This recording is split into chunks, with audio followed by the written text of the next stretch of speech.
एक विषय की चर्चा मैं करना चाहूंगा जो हमारी बहन किरण चौधरी जी ने उठाया, वो उठाया पीएलपीए का और फॉरेस्ट का। अब ये पीएलपीए की फॉरेस्ट की जब हमने सारी आकर के लड़ाई लड़ी देखी, तो उसमें क्या है कि पीएलपीए का एक्ट बना सन 1900 में, आज से 120 साल 21 साल पहले। और उस समय क्यों बनाया गया कि आज की खेती, आज का विकास, डेवलपमेंट कुछ नहीं होता था, जंगल ही जंगल था, या वर्षा आती थी तो वर्षा के कारण से, नदियों के बहाव के कारण से, नालों के बहाव के कारण से मिट्टी का कटाव होता था। तो एक कानून बनाया गया कि PLPA, preservation of Punjab land act, कि उस लैंड को प्रिजर्व करना है, और प्रिजर्व करना है तो कहीं से भी पानी का कटाव है तो उसका प्रबंध करे सरकार, वहां पेड़ लगाए, क्योंकि उस समय विकास का ऐसा विषय नहीं था, लैंड को प्रिजर्व करना ये उसका पर्पज था।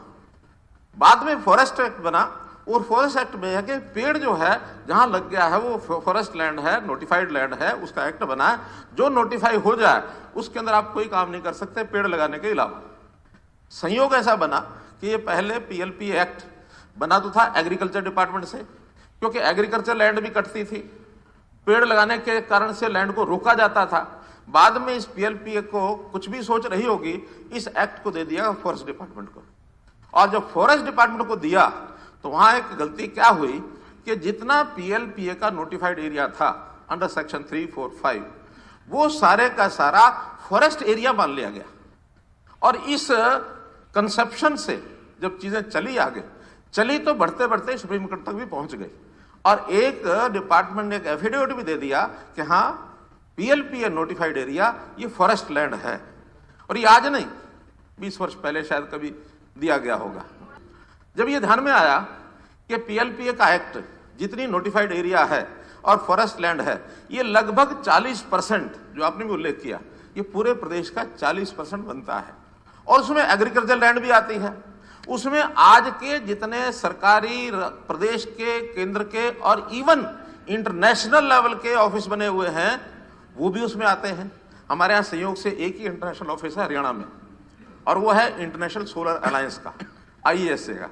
वो आईएसए की जो सारी जमीन है वो भी पीएलपीए के नोटिफाइड एरिया में है।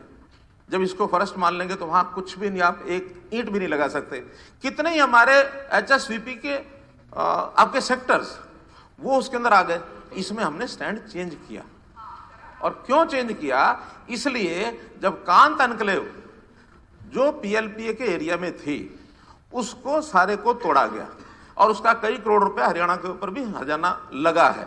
उस एक केस को देख करके जब हमने विचार किया तो इसमें बहुत बड़ा एरिया, ये हमारे यानी एचएसवीपी के सेक्टर्स, हमारे कई ऑफिस, कई हमारे गुड़गांव में तो जो पुलिस के और सीआरपीएफ के कितने ही जो प्लाटून्स, इतने सैकड़ों एकड़ में है, वो सारा धराशायी होने वाला था।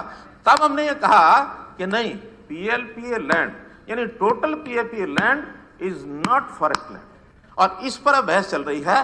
पहले सुप्रीम कोर्ट नहीं मान रहा था, पीएलपीए में एक अमेंडमेंट लाके यहाँ पास कराया गया है, और वो पास कराने के बाद उसको हमने गवर्नर जी के माध्यम से राष्ट्रपति तक भेजा हुआ है, और उसी का सुप्रीम कोर्ट में नोटिस लिया गया है कि ये अमेंडमेंट गलत किया गया है। अब सुप्रीम कोर्ट के अंतर्गत उसका अध्ययन हो रहा है।